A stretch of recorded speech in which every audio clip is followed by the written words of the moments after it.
Voilà, devant l'ambassade d'Israël, il y a eu une grande manifestation pro-israélienne.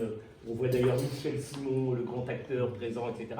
Et il y a un des frères Zemmour, on le voit sur la photo, et ils ont été rackettés, tous les commerçants du Sentier, de Montmartre, etc., pour envoyer de l'argent en Israël. Ça, ils l'ont racketté. Je ne sais pas où est allé. Il faudra demander. Non, mais je ne sais pas.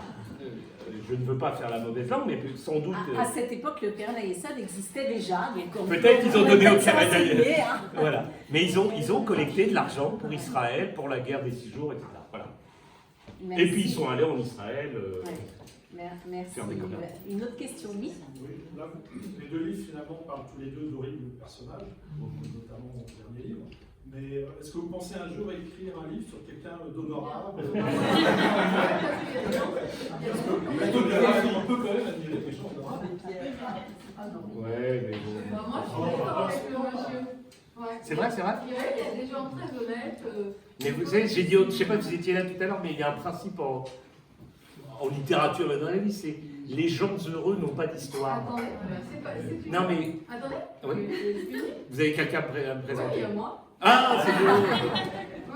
Non, mais c'est pas une blague. Non, mais j'imagine. Dans ma vie, mais moi je suis pas quelqu'un de connu. J'ai rencontré que des pourritures. Ouais. Et qui ont réussi. Et je souhaite, comme on dirait, c'est une expression, inverser le sort. J'aimerais bien qu'ils nous ont souhaité, ça leur a... Ah ouais. Mais je suis pas le bon Dieu, je pense. Mais si vous voulez, je pense qu'il y a des gens qui sont honnêtes, Bien sûr, qui bien peuvent sûr. réussir, et ils ont une histoire horrible, mais à l'envers, c'est-à-dire que c'est eux qui persécutent, c'est pas l'inverse. Non, mais c'est Si sûr. vous voulez, je vous raconte, vous allez voir. Oui, bah, on verra tout à l'heure. Mais je vous laisserai mes coordonnées. Voilà. Mais encore heureux, enfin, quand on est romancier ou... Ah, pardon. J'étais très informée par ce que vous disiez, mais on m'appelait. Mais encore une fois, c'est raconter. Alors, bien sûr, il y a des gens bien sûr, il faut raconter. D'abord, ils racontent leurs histoires, etc. Moi, c'est pas quelque chose qui, a priori, moi, c'est un peu les angles morts, les cas un peu borderline. Ouais. Comment? C'est une sorte de fascination du diable. Non, peut-être. Ouais, C'est des pourris quand même, les deux. Ouais, tout à fait. Alors, on va pas en plus les en plus. Mais enfin bon, Après, il y a- mais raconter, Après, mais c'est des personnages historiques. Voilà. Après, c'est une recherche historique, etc. ouais, C'est voilà. comme les films, On va- les films policiers sont comme ça. On va prendre Tous les films sur la une autre question, madame. Oui, alors j'ai une question par rapport au sujet, comment ça se fait que sa tête, elle n'a pas été mise à prix par Mossad, qu'il n'a pas été tué par un euro hasard? Alors, dans le livre, je raconte, ça c'est historique. Alors oui. Alors, vous verrez, il y a un long passage. Excuse-moi, est-ce que tout le monde a entendu la question? Voilà. Donc, Est-ce madame, que... Oui, vas-y. donc, madame demandait comment cela se fait-il que le Moufti n'a pas été assassiné, hein, on peut le dire, par le Mossad dans les années qui ont suivi, puisque justement tout le monde le connaissait. Il n'y avait pas de commerce en Montmartre. Il n'y a pas les mots. Alors, il y a eu une tentative. D'abord, et ça je parle sous le contrôle du Keren Ayesad, des Israéliens, etc. Il y avait une urgence en Israël, c'était d'abord de créer, de bâtir, de s'occuper des migrants, voilà, de fonder un État.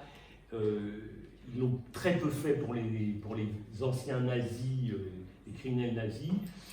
À un moment, je raconte, et ça c'est un passage encore une fois historique, mais toute l'histoire, toute la partie historique avec un grand H, tout ça c'est véridique. Ils ont essayé un moment, et c'est Weizmann, je crois, qui est en visite à Paris. Ils s'appuient, les Israéliens demandent à des soldats français et américains basés en France au lendemain de la guerre d'être présents et d'enquêter pour savoir où est logé le Moufti de Jérusalem quand il est en France. Donc ils arrivent, ils le logent, ils trouvent où il est logé, etc., et ils décident de passer à l'acte 2 jours après. Et le chef, et tout ça, il y a les noms, vous verrez, et le chef, il y a Weizmann, je crois, qui est en France, il va le trouver, et à la veille de l'exécution du Moufti, il le stoppe. Il lui dit non, arrête, laisse tomber, etc. À l'époque, ils sont à la fois je les comprends, etc., mais c'est qu'à l'époque, ils ont d'autres préoccupations, d'autres soucis, et puis on est aussi encore aux prémices de la création de l'État d'Israël. Il y a à apparaître, puis il y a tous les pays arabes alentour, donc ils ne veulent pas non plus. C'est un personnage très important dans les années 50, enfin, des années 30 aux années 50, c'est des représailles, déjà ils ont eu la guerre, etc. Donc c'est pour ça, à mon avis, qu'ils ont levé le pied. Mais il y a une tentative, vous verrez dans le livre comment ils ont voulu le buter. Aussi, ouais.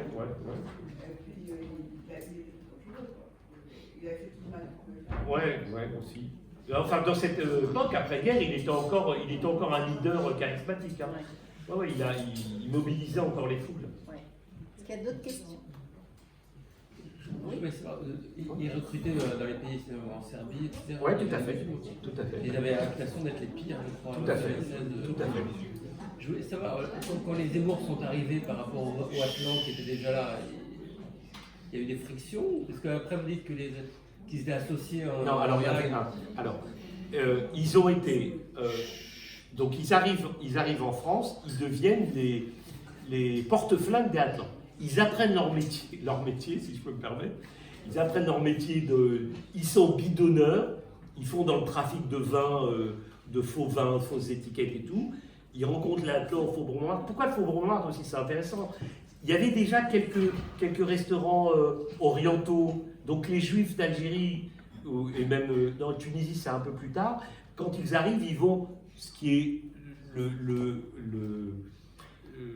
le circuit naturel de toutes les immigrations, c'est d'aller là où il y a des gens qui nous ressemblent, des gens qui... voilà. Des orientaux juifs Comment? C'était des orientaux juifs Oui, tout à fait. Et donc il y a les Atlants, ils vont au Faubourg Montmartre, ils s'initient au métier de bandit, et ils montent une affaire dans le nord, en Allemagne, et parallèlement à ça, ce qui est la suite logique de ces truands, ils veulent devenir eux les parrains Les califes à la place du calife. du calife à la place du calife, et ils butent les Atlants. Ah oui, ils ont tué les Atlants pour devenir les parrains du milieu.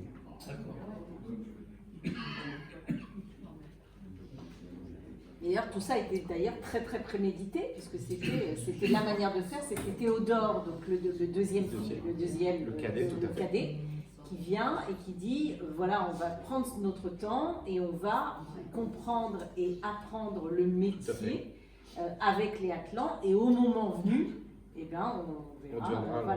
Parce que Edgar, qui est le plus jeune, le plus fou, d'ailleurs sa mère disait, quand il était petit, il était tombé sur la tête. C'est vrai, elle racontait ça. J'ai parcouru pas mal d'infos là-dessus, et donc pour justifier ou crédibiliser ses accès de folie. Mais il était vraiment allumé, le type, c'était un fou furieux, quoi. Même les flics que j'ai rencontrés, ils racontaient que parce qu'ils ont été plusieurs fois en prison, bon, tout ça je le raconte dans le bouquin, en plein tribunal, il se lève et il y a Broussard, vous connaissez tous, celui qui a buté Mérine, Mérine, et il va en plein tribunal et il interpelle Broussard, il dit « mais je te ferai la peau bientôt », alors qu'il est en prison, enfin il est jugé, enfin c'est un allumé, et lui il veut tout de suite, lui il dit à Théodore « non, on va les buter, on va on va devenir les parrains et tout », et Théodore, qui est le plus sage des frères, il dit « calme-toi, on va apprendre notre métier ». On ne connaît pas, on n'est pas des... Et ils apprennent le proxénétisme, le racket, etc. Mais c'est fou parce qu'il y a quand même de la violence dès le départ, en Algérie, à ces types, Roland commence sa carrière de bandit de grand chemin, si on peut dire, en tout cas d'assassin, parce qu'il va assassiner quelqu'un donc en Algérie parce qu'il le traite. Parce qu'il le traite. Enfin, il traite de sa juif. Il le traite de sa juif, absolument. Donc il va le tuer. Il va le tuer. Il va l'assassiner. Il va partir en France comme ça. Mais pourtant, ils ont des parents qui sont pas des. Ouais, mais c'est des petits voyous. C'était des petits voyous qui deviennent des très grands. Ils sont quand même des petits voyous. C'est quand même des. Voilà, ils se sont fait virer plusieurs fois de l'école. Le rabbin, il était un peu à la fois déçu, surpris de ne pas les voir plus souvent au Talmud Torah ou ailleurs. Voilà, c'est quand même c'est une graine de violence quand même. Oui, mais qui est priori, leurs parents n'étaient pas forcément. Non, pas du tout. Ouais, C'est sont du 19e siècle, hein, Voilà, les c'est parents. ça. Hein, c'est des... Alors, est-ce qu'on a d'autres questions? Mais écoutez, alors, on vous propose la suite avec Rebecca et sur le calendrier. Merci beaucoup.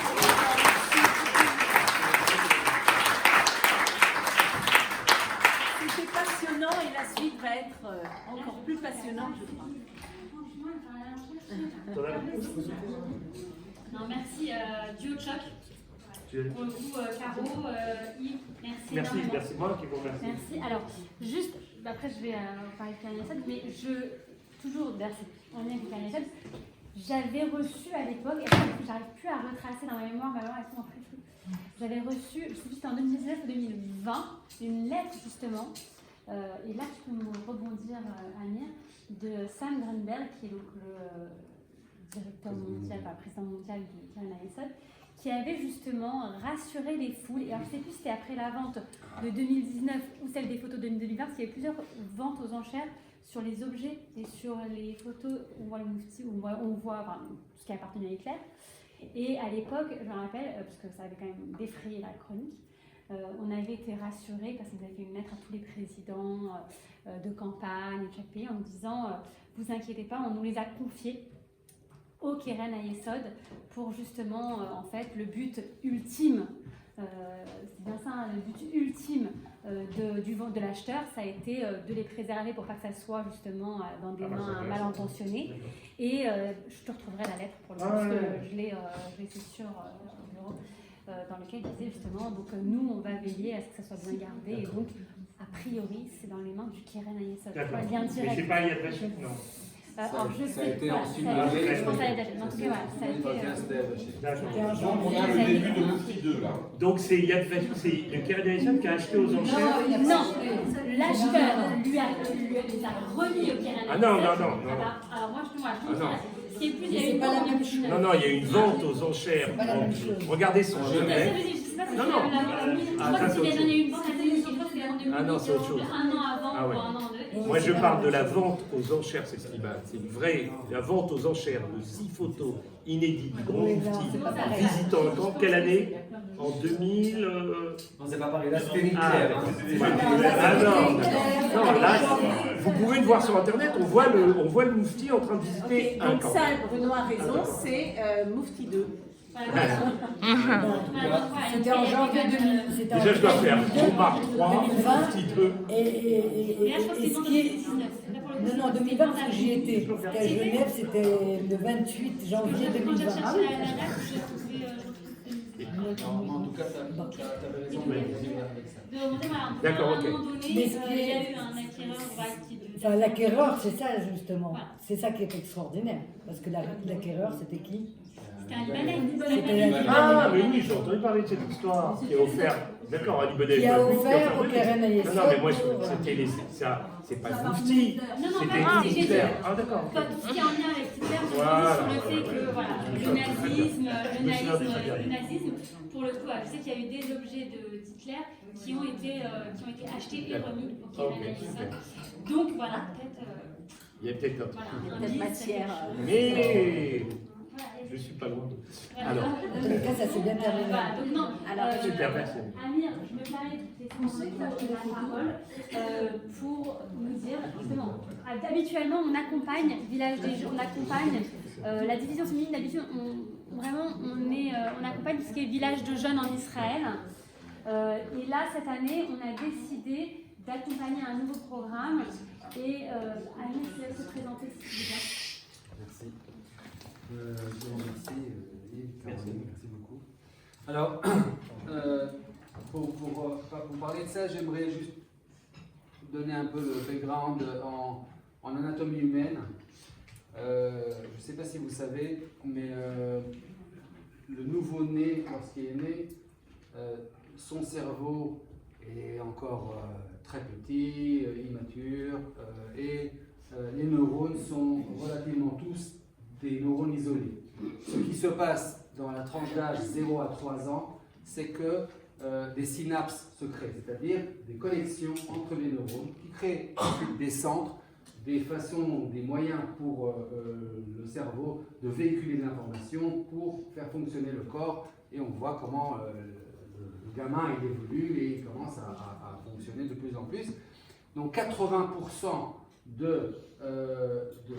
du cerveau est en fait élaboré entre l'âge 0 et 3 ans.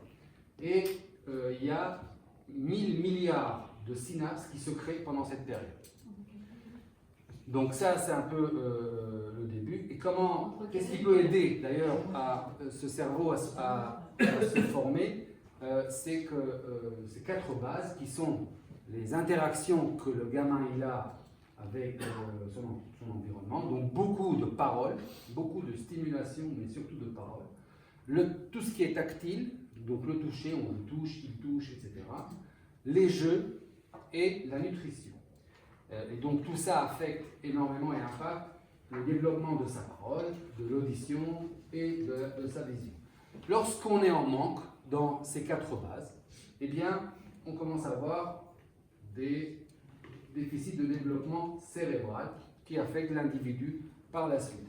Manque, ça peut être par exemple, et on le voit on voit ces différences entre les couches faibles de la société et les couches plus fortes de la société. Un gamin qui arrive à l'âge de 3 ans avec un vocabulaire de 300 mots par rapport à un autre gamin qui arrive avec un vocabulaire de 1200 mots, donc x4 à l'âge de 3 ans. Et on voit cette différence qui existe entre les plus faibles, les couches les plus faibles et les couches les plus fortes de la société. Donc ce sont des manques qui sont importants, qui continuent, qui évoluent et deviennent très souvent 2 ans d'écart scolaire entre les couches faibles et les couches plus fortes de la société. Israël, malheureusement, est numéro 1 à l'OCDE au niveau de la fracture sociale sur cette tranche d'âge 0,3.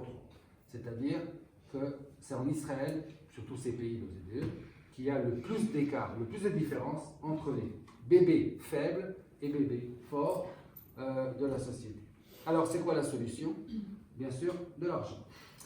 Pourquoi? Parce que chaque euro, et ça c'est la Banque mondiale qui nous l'apprend, chaque euro qu'on investit dans un enfant entre l'âge de 0 à 3 ans, en fait, évite des dépenses de 12 euros en moyenne par la suite sur des problèmes scolaires, des problèmes sociaux, des problèmes de délinquance, des problèmes de tout ce que vous voulez, beaucoup de dépenses qui vont suivre après si jamais on n'investit pas.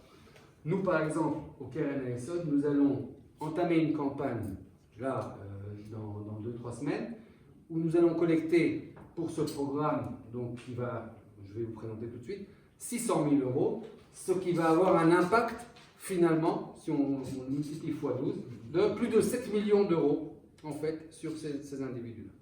Donc, 600 000 euros vont être égales, en fait, à 7 millions qu'on évite comme dépenses par la suite. Ce programme s'appelle Peimot. Peimot en hébreu, ce sont les battements de cœur. Et notre programme, c'est un programme donc, de 48 ans, notre campagne, c'est une campagne de 48 heures de battements de cœur.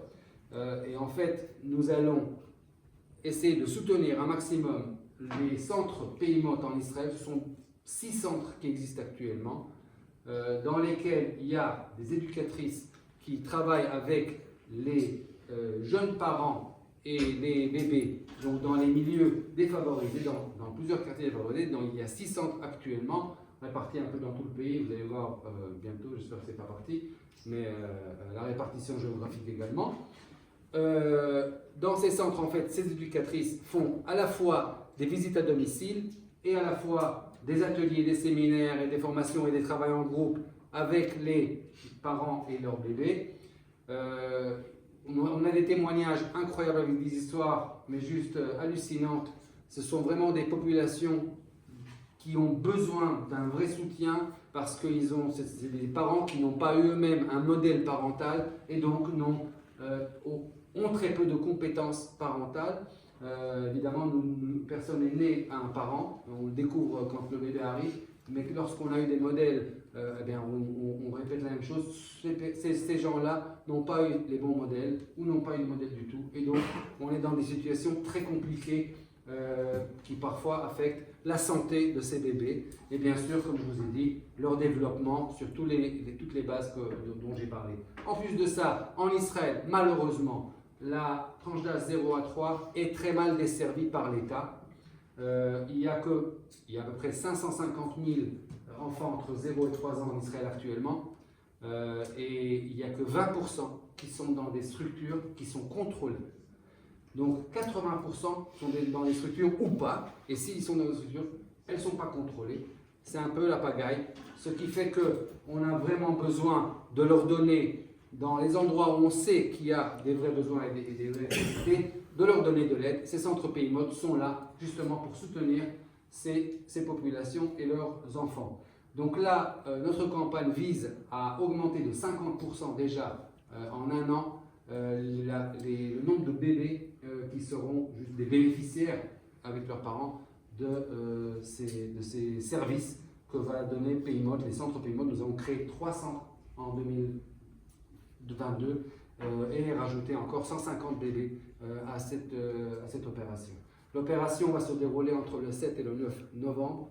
C'est une opération charlie, donc tous les dons sont doublés. Et pour cette opération, pour sa réussite, nous avons besoin d'ambassadeurs. Donc, je fais appel à vous à la fois en tant qu'ambassadeur et aussi en tant que donateur. Pour les ambassadeurs, nous allons faire une formation le 19 octobre à 20h ici même. Donc, c'est dans une semaine, exactement, ici même, à 20h, où on va présenter tout le programme, toute la campagne et donner tous les outils pour nous aider à faire passer le message de la campagne pour que entre le 7 et le 9 novembre, nous soyons au maximum, au plus fort de nos capacités, avec vous tous, avec vos réseaux, pour nous apporter donc, ce soutien à PIMOD.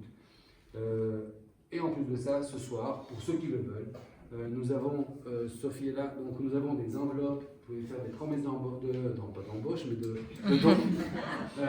Chez moi, une promesse, c'est toujours d'embauche. Si je promets quelque chose, c'est de l'embauche, mais voilà. Donc, des promesses de dons, et donc, ou alors des dons, vraiment, si vous voulez les faire ce soir, avec le plus grand plaisir, nous serons très reconnaissants. On a un tout petit film pendant 2 minutes qui va vous présenter un cas et ce programme.